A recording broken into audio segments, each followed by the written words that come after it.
Hello hello hello.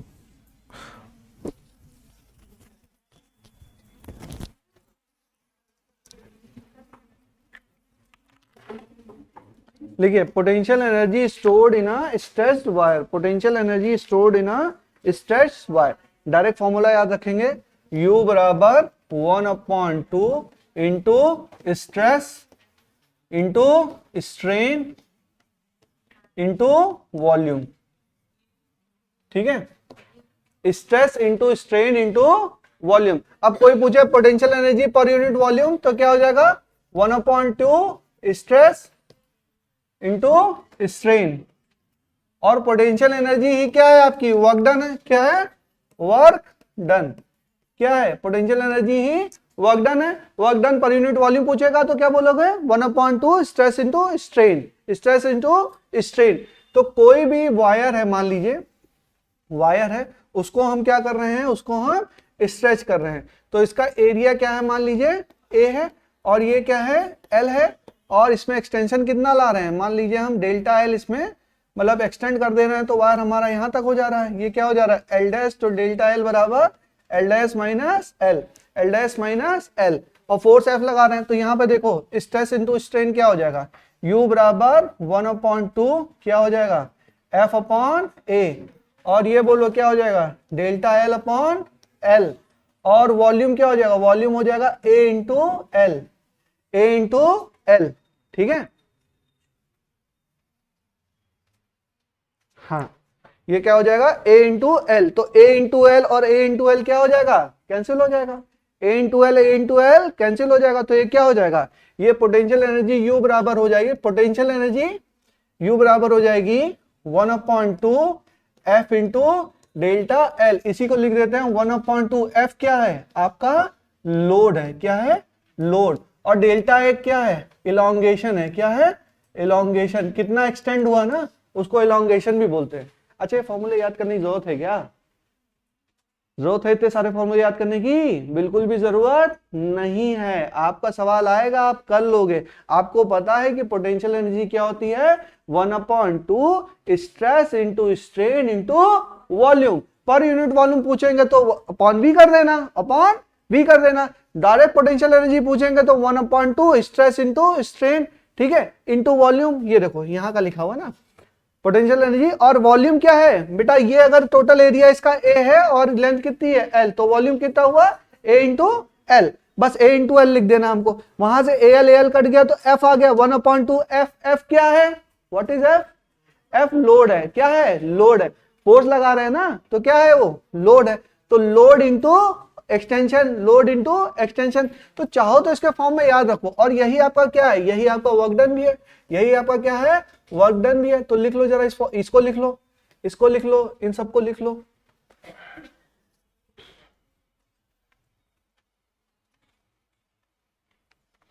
अच्छा, इसको फिर y के टर्म में भी लिखते हैं। जैसे y बराबर क्या होता है, या गामा बराबर, गामा क्या है, Young modulus, young modulus. Extension की बात हो रही है तो वाटर को एक्सटेंड कर दोगे, पानी को नहीं कर पाओगे, गैस को नहीं कर पाओगे, किसको करोगे, सॉलिड को। तो यहाँ पे क्या आएगा, यंग मॉडुलस आएगा। क्या आएगा, यंग मॉडुलस। तो स्ट्रेस, यंग मॉडुलस होता क्या है, इसको नोट करो तो बताएं। यंग मॉडुलस क्या होता है, जैसे गामा बराबर क्या है, stress upon strain, stress upon strain. तो स्ट्रेस को क्या लिख सकते हो, गामा इंटू स्ट्रेन। तो स्ट्रेस को लिखा हमने क्या, गामा इंटू स्ट्रेन। तो हमारा फॉर्मूला बन गया 1/2 गामा स्ट्रेन का स्क्वायर इंटू वॉल्यूम। ये भी तो बन गया। अरे समझ में आया कि नहीं? स्ट्रेन को क्या लिख सकते हो, स्ट्रेन को लिख सकते हो stress upon gamma, stress upon gamma. तो आप क्या कर सकते हो, एक फॉर्मूला और बन जाएगा तुम्हारा। क्या बन जाएगा, 1/2 स्ट्रेस का square upon gamma into volume. अरे जल्दी तो नहीं हो रहा, समझ में आ रहा है, कंफ्यूजन? चलो इसको नोट करो, समझाता हूं आगे। नोट करिए, समझा रहे हैं, इतना लिख लो बस, स्ट्रेस स्ट्रेन इंटू वॉल्यूम। और ये लिख लो, ये लिख लो। उसके बाद क्या लिख लीजिए, ये वाला लिख लीजिए, आगे का मैं समझाता हूं। लिख लो नहीं तो कंफ्यूज हो जाओगे। सारे ही लिख लिया, चलिए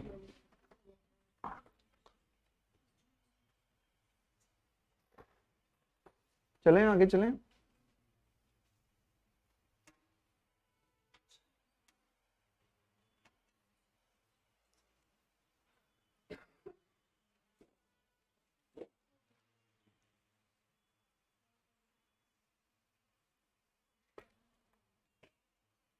चले बच्चों आगे चले, ठीक है। तो हमने देखा, हमने ज्यादा कुछ नहीं देखा, हमने देखा U बराबर क्या, 1/2, उसके बाद stress into strain into volume, और यही चाहे पोटेंशियल एनर्जी इसको बोल दो, चाहे यार वर्क डन बोल दो ना, बात हमारी सब एक है। तो हमने देखा गामा बराबर क्या होता है, स्ट्रेस अपॉन स्ट्रेन, ठीक है। तो यहां से जरा तुम स्ट्रेस की वैल्यू निकालो, स्ट्रेस बराबर क्या, गामा इंटू स्ट्रेन। तो हम लिख सकते हैं देखो 1/2 gamma into strain into strain into volume. तो ये क्या हो जाएगा, 1/2 गामा स्ट्रेन का स्क्वायर इंटू वॉल्यूम, ठीक है।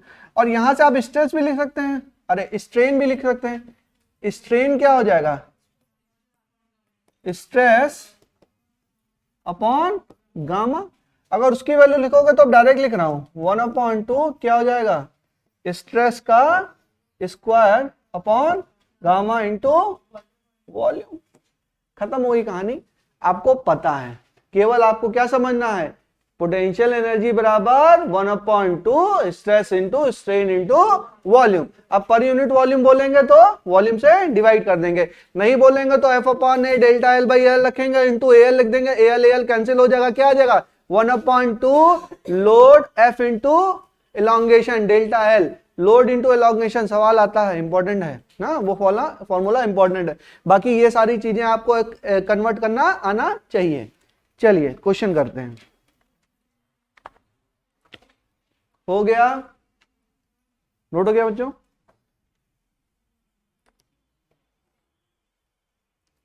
अच्छा मंडे का टेस्ट सही है आप लोग के हिसाब से कि सैटरडे कर दूं? हाँ मंडे ठीक है, चल ठीक। तो पढ़िए एक दिन सैटरडे संडे को। अच्छा ये है कि संडे को रख देंगे तो जो नहीं पढ़ने वाला लड़का है वो भी थोड़ा 2-4 घंटे तो कॉपी खोल ही लेगा, ये भी मेरे दिमाग में आ रहा था। मतलब बहुत सारे बच्चे ऐसे हैं ना, यहाँ पे मैक्सिमम बच्चे ऐसे हैं कि क्लास आते हैं, क्लास चले आते हैं, ये बहुत एहसान कर रहे हैं अपने ऊपर।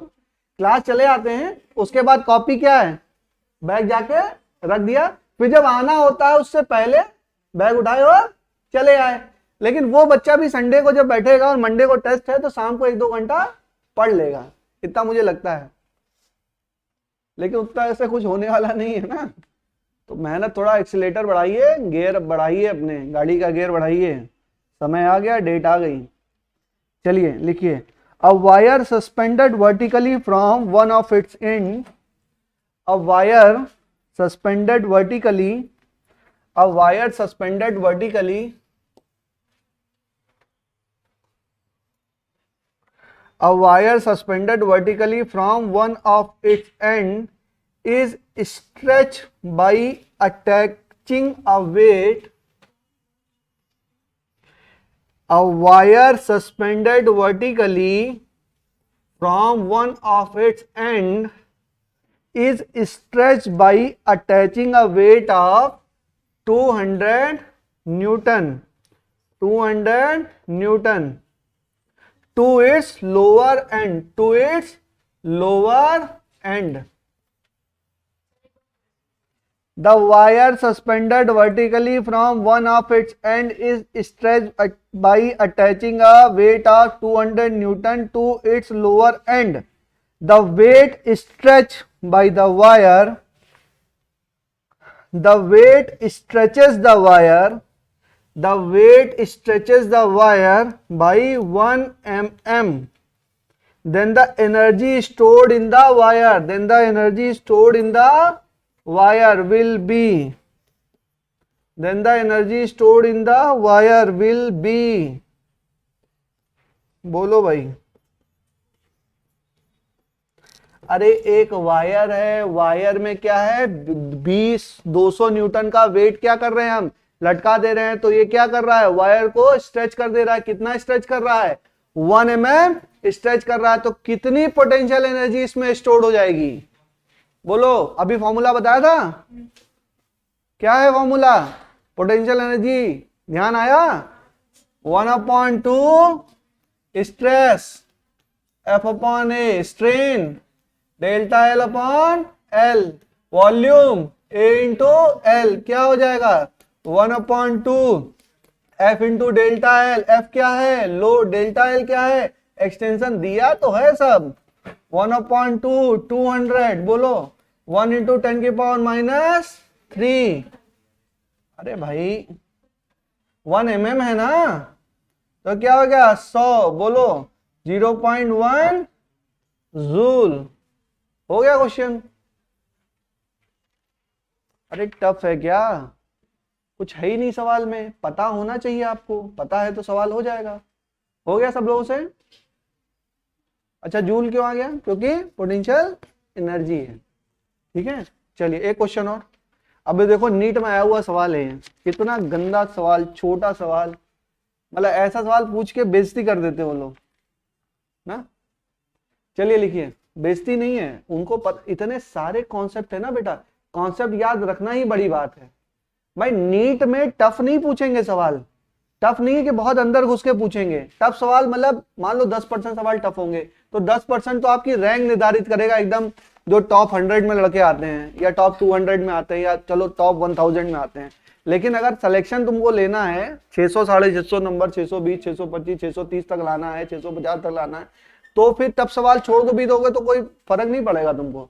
अब देखो जो नॉर्मल सवाल है वो कर ले जाओ। लिखो व्हेन ए ब्लॉक ऑफ, अब ये मैं बनाऊंगा नहीं, मैं बोलूं कि आप आंसर दे दो, ठीक है। When A block of mass capital M, when A block of mass capital M is suspended by a long wire of length L, by a long wire of length L, length capital L, क्या है length capital L,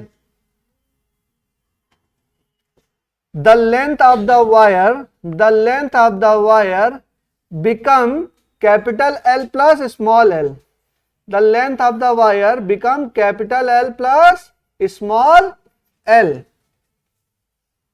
the elastic potential energy stored in the extended wire, stored in the extended wire, stored in the extended wire 2019। देखो देखो कैसा pattern change हो रहा है, धीरे धीरे बेसिक्स के ऊपर जा रहा है चीजें, एकदम बेसिक। जो पहली क्लास में कहानी बताता हूं ना, वो कहानी बहुत इंपॉर्टेंट है। लास्ट की क्लास समझ में आए ना आए, लेकिन पहली क्लास जरूर समझ में आनी चाहिए किसी भी टॉपिक की। देखो सारे क्वेश्चन हो, बोलो बेटा आंसर बताओ। ए सबको पता ए ही है, क्या है mg क्या है बेटा, लोड, l क्या है एक्सटेंशन, और 1/2 खत्म हो गई बात। उसको इलेक्ट्रिक वो पोटेंशियल एनर्जी बोलो, इलास्टिक पोटेंशियल एनर्जी बोलो, वर्क डन बोलो, हम कंफ्यूज नहीं होंगे। अच्छा बच्चे सोचेंगे सर ये इलास्टिक सर ने तो पोटेंशियल एनर्जी पढ़ाया था, इलास्टिक ये कोई अलग चीज होगी, कंफ्यूज नहीं होंगे। क्या है, इलास्टिक पोटेंशियल एनर्जी है। वर्क डन कितना करना पड़ेगा, यही है, वर्क डन भी क्या है सेम है, ठीक है। एक और क्वेश्चन करें, चलिए।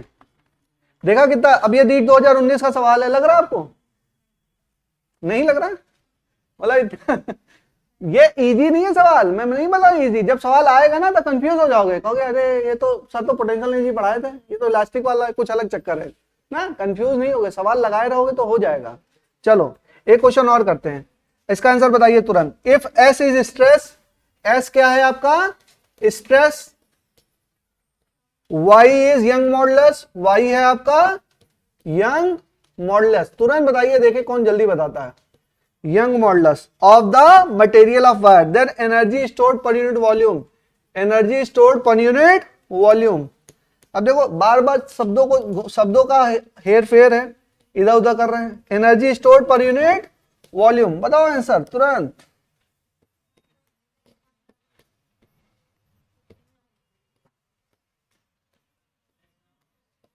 आंसर बोलो, आंसर बोलो भाई, तुरंत बताओ। डी। गलत हो जाएगा, अरे गलत हो जाएगा, ठीक है स्पीड बढ़ाओ ना। क्या कौन सा ऑप्शन है? डी। क्या है? 1/2 स्ट्रेस स्क्वायर अपॉन गामा, अभी हम लोग पढ़ रहे थे ना, वही तो है। 1/2 stress square upon gamma, 1/2 S square upon 2y, खत्म हो गया क्वेश्चन।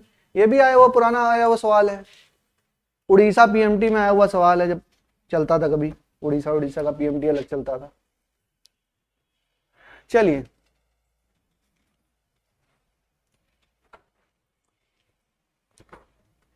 पीवाईक्यू की आप लोग पास अलग से भी तो होगा, पीवाईक्यू की अलग से एमटीजी होगी ना आपके पास, ठीक है। एम्स की भी ले लीजिएगा, एम्स पीवाईक्यू भी आता है ना, उसका भी सवाल लगा लीजिएगा ना। पीवाईक्यू तो सारे ही लगाने हैं, पीवाईक्यू ना आपको सारे ही लगाने हैं ना।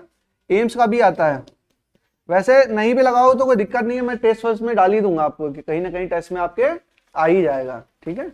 बाकी आप लोग ले सकते हो। चलो स्ट्रेस स्ट्रेन कर्व, हेडिंग डालिए stress strain curve, stress strain curve, heading डालेंगे स्ट्रेस स्ट्रेन कर्व। चलो इसमें देखिए, बनाते चलिए।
देखो इसमें रीजन ओए है, देखो एक एक रीजन की बात करेंगे हम। रीजन ओ ए, रीजन ओ ए, तो रीजन ओ ए में पहले बात तो ये समझिए, बात समझिए थोड़ा बच्चों, ये स्ट्रेस है और ये स्ट्रेन है, स्ट्रेस स्ट्रेन कर्व है। तो पहले क्या होगा, स्ट्रेस और स्ट्रेन एक दूसरे के प्रोपोर्शनल होगा, हमने पढ़ा ना, stress is proportional to strain, और एक प्रोपोर्शनलिटी कांस्टेंट आता था, स्ट्रेस बराबर ई इंटू स्ट्रेन। ई क्या था, कोफिशिएंट ऑफ इलास्टिसिटी, उसको हमने अलग अलग पढ़ा। तो उसकी एक लिमिट है, एक मैंने बोला था ना प्रोपोर्शनलिटी लिमिट, यहीं पे लाके मैंने खत्म कर दिया था, बराबर ना, इसके आगे का मैं बाद में बताऊंगा। तो यहां पर क्या होगा, यहां तक तो स्ट्रेस और स्ट्रेस, देखो स्ट्रेस बराबर क्या है, स्ट्रेस बराबर ई टाइम्स इंटू स्ट्रेन, यानी कि स्ट्रेस अपॉन स्ट्रेन क्या है, कांस्टेंट है। कांस्टेंट है मतलब क्या है, स्लोप क्या है उसका, भाई स्ट्रेस अपॉन स्ट्रेन, भाई ई क्या है, ई जो है वो स्ट्रेस स्ट्रेन कर्व का स्लोप ही तो है, ये क्या है, स्लोप ही तो है, देखो ये स्लोप ही तो है।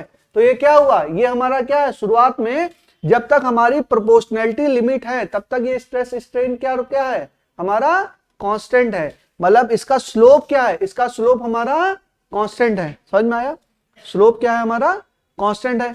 और जैसे ही थोड़ा सा आगे बढ़े, ये प्रोपोर्शनैलिटी लिमिट के आगे बढ़ेंगे, वैसे हमारा क्या होगा, स्ट्रेस स्ट्रेन के डायरेक्टली प्रोपोर्शनल नहीं होगा, डायरेक्टली प्रोपोर्शनल नहीं होगा। हो सकता है कि स्ट्रेस स्ट्रेन के स्क्वायर के प्रोपोर्शनल हो सकता है क्यूब के प्रोपोर्शनल हो ना, तो वहां पे क्या आ जाएगा भाई, जब डायरेक्टली प्रोपोर्शनल होता है तभी तो ये स्लोप कांस्टेंट होता है, अगर स्क्वायर के प्रोपोर्शनल हो जाए तब तो स्लोप कांस्टेंट नहीं होता है, तब हमारा कैसा नेचर आएगा, थोड़ा सा कर्वी नेचर आएगा, कैसा आएगा, कर्वी नेचर आएगा। उसके बाद जब हम बी से सी की तरफ बढ़ते हैं, बी से सी की तरफ बढ़ते हैं, तो अगर हमने स्ट्रेस दिया, अगर हमने स्ट्रेस दिया तो उसमें एक परमानेंट स्ट्रेन आ जाएगा, परमानेंट स्ट्रेन आ जाएगा। बात समझिए, कोई मान लीजिए वायर है, वायर को आप खींच रहे हैं, तो खींचा, उसकी प्रॉपर्टी है कि वो अपनी पोजीशन को रीगेन कर ले।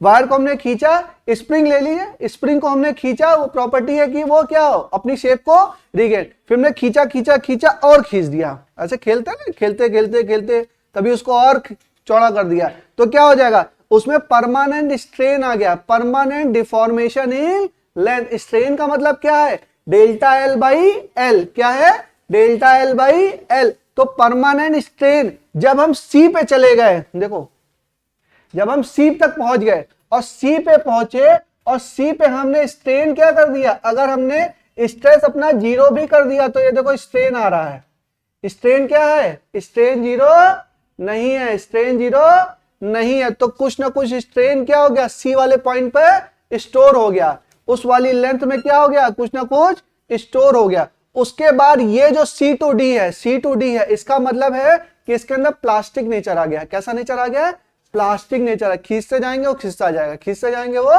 खिसता जाएगा, मतलब अगर हमने खींचा तो वो एक्सटेंशन होता जा रहा है, वो अपने शेप को रीगेन नहीं कर पा रहा है, शेप को रीगेन नहीं कर पा रहा है। ये तुम्हारा डी तक हुआ, और डी से ई, मतलब ये सी टू डी से क्या हुआ, एक्सटेंशन होना शुरू हो गया, डी से ई में भी क्या हो गया, एक्सटेंशन होना शुरू हो गया, एक्सटेंशन हो रहा है, एक्सटेंशन हो रहा है, लेकिन ई वाले पॉइंट पे क्या हो गया, फ्रैक्चर हो जाएगा, ई वाले पॉइंट पे क्या हो गया, वो टूट जाएगा, वो क्या हो जाएगा, टूट जाएगा। अब इन सब चीज का यूज क्या है, आखिर यूज क्या है, तो देखो बहुत सारे मटेरियल हैं, जैसे हमने कॉपर का मटेरियल लिया, कॉपर का एक बार लिया, बार मतलब समझ रहे हैं, मान लीजिए साबुन लिया, साबुन जैसा हो गया, ठीक है, ठोस पदार्थ है, उससे हम वायर बनाना चाह रहे हैं, उससे हम क्या बनाना चाह रहे हैं, वायर बनाना चाह रहे हैं। तो वायर बनाना चाह रहे हैं तो हम किस नेचर को चाह रहे हैं, हम चाह रहे हैं कि वो एक्सटेंड होता चला जाए। भाई वायर हमने खींचा और वो वापस आ गया अपनी जगह पर, हमने खींचा और वो वापस आ गया, क्या हम ये चाहते हैं, ये हम नहीं चाहते हैं। हम क्या चाहते हैं, हम एक्सटेंशन चाहते हैं, हम क्या चाहते हैं, एक्सटेंशन चाहते हैं, कि हम चाहें उसको खींचे और एक्सटेंड होता चला जाए, एक्सटेंड होता चला जाए, तभी तो प्लास्टिक नेचर है। ऐसे सब्सटेंस को डक्टाइल बोलते हैं, क्या बोलते हैं, डक्टाइल। और डक्टाइल सब्सटेंस के लिए तुम्हारा डी से ई की दूरी जो होगी वो ज्यादा होगी। अभी हम ग्राफ बनाएंगे, देखिए अभी समझा देंगे, थोड़ा आगे चलेंगे। तो जैसे हमने मान लिया ऐसे बनाया, एक ऐसे कर दिया और एक हमने ऐसे ऐसे कर दिया, ठीक है, तो कौन सा ज्यादा अच्छा होगा, ये वाला ज्यादा अच्छा होगा, ये वाला ज्यादा होगा, क्योंकि डी से ई की दूरी इसमें क्या है, ज्यादा है। तो कोई डक्टाइल मटेरियल होगा, अब इसको और डिटेल में समझाएंगे, कोई डक्टाइल मटेरियल होगा उसमें हम एक्सटेंशन क्या चाहते हैं, ज्यादा चाहते हैं, ज्यादा चाहते हैं। तो उसमें डी मतलब जहां पे वो प्लास्टिक नेचर अचीव कर रहा है उससे एक्सटेंड होकर टूट ना जाए, उसकी दूरी क्या होनी चाहिए, ज्यादा होनी चाहिए। और एक मटेरियल होता है ब्रिटल, या ब्रिटल मटेरियल मतलब भुरभुरा मटेरियल ना, जैसे तारकोल हम लोग ने कल पढ़ रहे थे, मतलब अगर जुड़ा हुआ है, तारकोल मत जानो, मतलब ब्रिटल मटेरियल है समझ लीजिए, हाँ चाक समझ लीजिए। उसको जैसे एक्सटेंड करेंगे वो क्या हो जाएगा, ब्रेक हो जाएगा, जैसे एक्सटेंड करेंगे वो ब्रेक हो जाएगा। तो उसमें तो डी और ई पॉइंट क्या होगा, डी और ई पॉइंट हमारा बहुत ही करीब होगा, डी और ई पॉइंट क्या होगा, बहुत ही करीब होगा। तो क्वेश्चन कैसे आते हैं, चार्टोग्राफ दिया होगा ना, उसमें क्या होगा, डी से ई की दूरी होगी। तो उसको आपको ये ग्राफ समझ में आना चाहिए, ग्राफ का अगर नेचर आपको समझ में आ गया तो ऑप्शन आप टिक कर लेंगे। क्वेश्चन समझ में आया कैसे कैसे आएगा, तो हम लोग धीरे धीरे पढ़ते हैं। पहले हम लोग देखते हैं ओए, रीजन ओए। रीजन ओए में क्या है, अब एकदम धीरे धीरे हम लोग पढ़ेंगे, समझेंगे चीजों को। रीजन ओए में है हमारा स्ट्रेस, लिखते चलिए, stress is proportional to strain. और ए क्या है, ए आपका है प्रोपोर्शनैलिटी लिमिट, प्रोपोर्शनैलिटी लिमिट। यहां तक क्या होगा, यहां तक स्ट्रेस आपके स्ट्रेन के प्रोपोर्शनल होगा। कर्व कैसा होगा, कर्व आपका स्ट्रेट लाइन होगा, कर्व आपका स्ट्रेट लाइन होगा। कुछ भी आ सकता है बेटा, ये प्रोपोर्शनैलिटी लिमिट भी बोलते हैं इसको, और एक चीज और बोलते हैं, लिमिट ऑफ प्रोपोर्शनैलिटी भी बोलते हैं, limit of proportionality, proportionality, limit of proportionality, ठीक है। फिर region A B, region A B, region A B में अगर हम स्ट्रेस आपका बढ़ाते हैं तो स्ट्रेन भी आपका बढ़ता है, ठीक है। और यहां पे प्रोपोर्शनैलिटी एंड हो जाता है, proportionality and, proportionality and, proportionality and, यहां पे प्रोपोर्शनैलिटी हमारी एंड हो जाती है। चलिए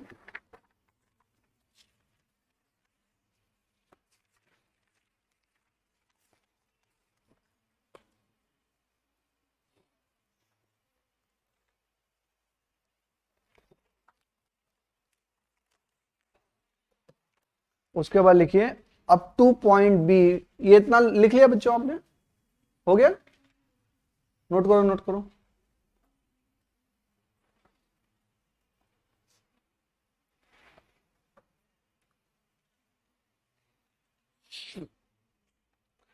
देखो प्रोपोर्शनैलिटी लिमिट है up to point A, up to point,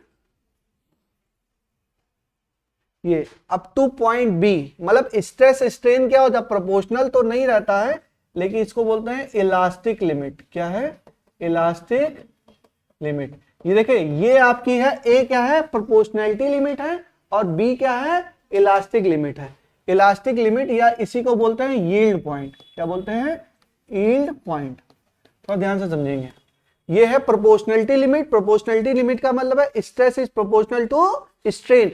और ए टू बी क्या होगा, A to B stress strain के प्रोपोर्शनल नहीं है, कुछ स्क्वायर वगैरह के प्रोपोर्शनल है, लेकिन स्ट्रेस बढ़ाने पर स्ट्रेन बढ़ेगा, ठीक है। प्रोपोर्शनल होगा लेकिन डायरेक्टली प्रोपोर्शनल नहीं है, स्क्वायर वगैरह के प्रोपोर्शनल होगा। बस इसमें लिख दो प्रोपोर्शनैलिटी एंड, प्रोपोर्शनैलिटी एंड हो जाएगी यहां पर, ठीक है। लेकिन बी पॉइंट तक ऐसा होगा अगर हम स्ट्रेस हटा लेंगे, स्ट्रेस को हटा लेंगे तो जो बॉडी है वो अपने ओरिजिनल शेप को रिगेन कर लेगी, ओरिजिनल शेप को रिगेन कर लेगी। जैसे मैं बता रहा था ना, वायर है, मान लीजिए वायर, मान लो मेटल वायर है, इससे हमने कोई वेट है लटका दिया, वेट लटका दिया तो इसमें क्या है, एक्सटेंशन हो गया, इसमें एक्सटेंशन हो गया, और वेट हमने हटा दिया, वेट हमने हटा दिया, तो ये ओरिजिनल शेप को क्या कर गई, रिगेन कर गई, ओरिजिनल शेप को रिगेन कर गई। बट इसकी एक लिमिट है, बहुत भारी वेट आपने लगा दिया तो क्या होगा, पूरा पूरा एक्सटेंशन हो जाएगा ना। भाई आपने वायर है तो वायर की भी तो एक क्षमता है, वायर की क्या है, एक क्षमता है। भारी वेट आपने लगा दिया तो क्या हो जाएगा, वो पूरा एक्सटेंड हो जाएगा। तो उसको हटाने से क्या रिगेन करेगा, अपने आप को रिगेन नहीं करेगा।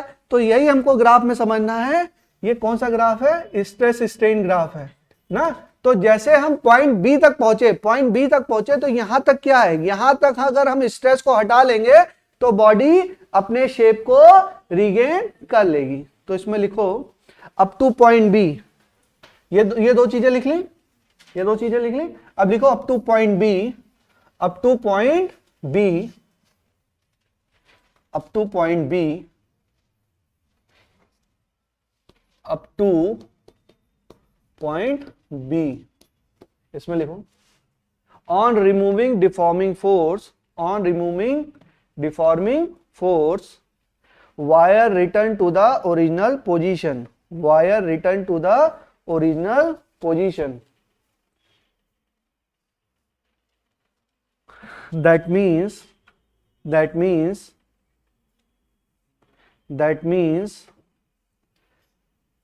if that means if हटा दो, that means strain will become zero. Strain will become zero if the stress is reduced to zero. If the stress is reduced to zero.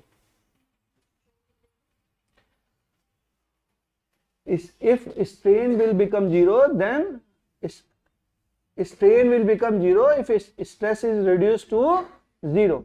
तो देखो ए वाला पॉइंट क्या है, प्रोपोर्शनैलिटी पॉइंट है, B वाला point क्या है, इलास्टिक पॉइंट है, और क्या है आपका यील्ड पॉइंट है. क्या है, यील्ड पॉइंट है.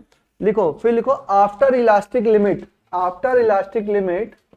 After elastic limit. After elastic limit का मतलब है बी टू सी. हम कहां जा रहे हैं, बी टू सी. ये क्या है, प्रोपोर्शनलिटी लिमिट, बी क्या है, इलास्टिक लिमिट, और बी टू सी के बाद क्या होगा, बी टू सी के बाद elastic nature of the material will decrease. Elasticity होती क्या है, इलास्टिसिटी क्या होती है, जब डिफॉर्मेशन फोर्स हम लगाएं, हटा लें, तो बॉडी अपने ओरिजिनल शेप में वापस आ जाए, उसी को प्रॉपर्टी को तो इलास्टिसिटी बोलते हैं. अगर मैंने बोला बी टू सी में elastic property of the material will decrease. Elastic property of the material will decrease. और अगर ये भी डिक्रीज होती रहेगी, और सी पॉइंट के बाद जैसे ही हम स्ट्रेस अपना लगाएंगे, वैसे क्या होगा, एक परमानेंट डिफॉर्मेशन आ जाएगा. क्या आ जाएगा, परमानेंट डिफॉर्मेशन है. अगर हम अपना स्ट्रेस हटा भी देते हैं तो कुछ ना कुछ स्ट्रेन उसमें रह जाएगा.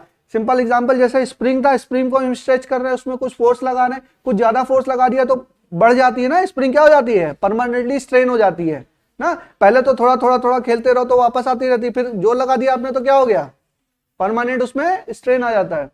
तो लिखो इसमें after elastic limit B to C, लिखिए property of the elasticity reduces. B to C लिख लेना.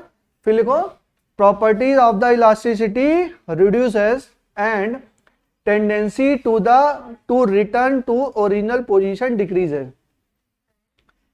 Tendency to return to original position decreases. Tendency to return to original position decreases. फिर लिखो after B on removal of deforming force, body do not return to original position. After B on removal of deforming force, body do not return to original position. If stress equal to 0, then strain will not equal to 0. If ऐसे लिख लो, stress is equal to 0, then strain will not equal to 0. यहां पे stress हमने 0 किया तो strain क्या हो गया, स्ट्रेन परमानेंट, इसमें क्या आ गया, स्ट्रेन आ गया. इस वाले पॉइंट पे हमारा क्या आ गया, स्ट्रेन आ गया. फिर लिखो after C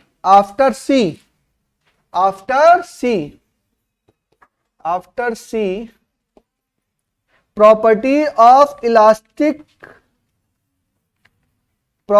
of elasticity reduces. Property of elasticity reduces even when the deforming force is reduced. Properties of elasticity reduces even when deforming force is removed. Reduce नहीं, removed. Even when deforming force is removed. Property of elasticity C to D. Property of elasticity क्या होगी, reduce होती रहेगी. क्या होगी, reduce हो जाएगी. elasticity property reduce होगी तो कौन सी प्रॉपर्टी बढ़ेगी, प्लास्टिसिटी प्रॉपर्टी बढ़ेगी. तो ओरिजिनल शेप में क्या होगा, रिगेन नहीं हो पाएगा. कहां से, C टू D. फिर लिखो at point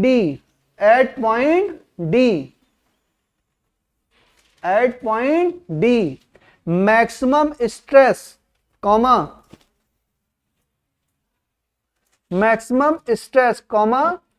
ultimate tensile stress. Maximum stress, ultimate tensile stress, breaking stress, breaking छोड़ दें, breaking stress, comma breaking stress. Point D पर क्या है, मैक्सिमम स्ट्रेस है या अल्टीमेट स्ट्रेस। पॉइंट डी पे हम क्या कर रहे हैं, यहां से सी टू डी क्या हो गया, सी टू डी मैक्सिमम कितना, प्लास्टिक मतलब इलास्टिसिटी की प्रॉपर्टी खत्म और प्लास्टिसिटी की प्रॉपर्टी शुरू, ठीक है, इंक्रीज हो रही। और डी पे कह रहा है कि भाई अब इससे ज्यादा एक्सटेंड नहीं हो सकते हैं, ब्रेकिंग स्ट्रेस है, क्या है, ब्रेकिंग पॉइंट है। लेकिन उसके बावजूद ये तुरंत फ्रैक्चर नहीं होता है, तुरंत क्या हो रहा है भाई, वहां तक तो एक्सटेंड कर रहे हो, एक्सटेंड हो रहा है, कॉपर वायर है, मान लो कॉपर का बार है, वहां तक आपने खींचा, पहले तो क्या है, खींचा तो वापस है, खींचा तो वापस, खींचा तो वापस आ गया, क्या, क्यों, प्रॉपर्टी ऑफ इलास्टिसिटी की वजह से।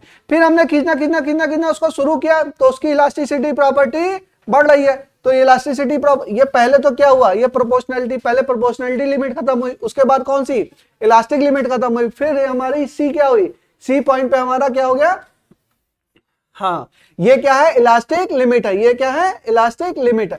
उसके बाद क्या हुआ, जैसे जैसे हम एक्सटेंड कर रहे हैं वैसे वो एक्सटेंड होता चला जा रहा है, तो प्लास्टिसिटी बढ़ रही है, एक्सटेंड वो होता चला जा रहा है।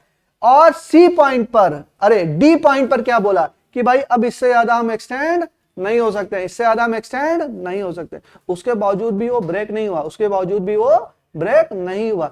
फिर हम और एक्सटेंड करते हैं तो कहता है अच्छा चलो आओ एक्सटेंड करो, कोई बात नहीं, फिर ये और एक्सटेंड हो रहा है, और एक्सटेंड है, और एक्सटेंड हो रहा है, लेकिन फिर इसने कहा अब तो मैं नहीं कर सकता, अब तो मैं क्या करूंगा, ब्रेक हो जाऊंगा। तो यहां से यहां तक क्या हो रहा है, एक्सटेंशन हो रहा है, डी पर मैक्सिमम टेंसाइल स्ट्रेस है, आफ्टर दैट भी एक्सटेंशन पॉसिबल है, एक्सटेंशन पॉसिबल है।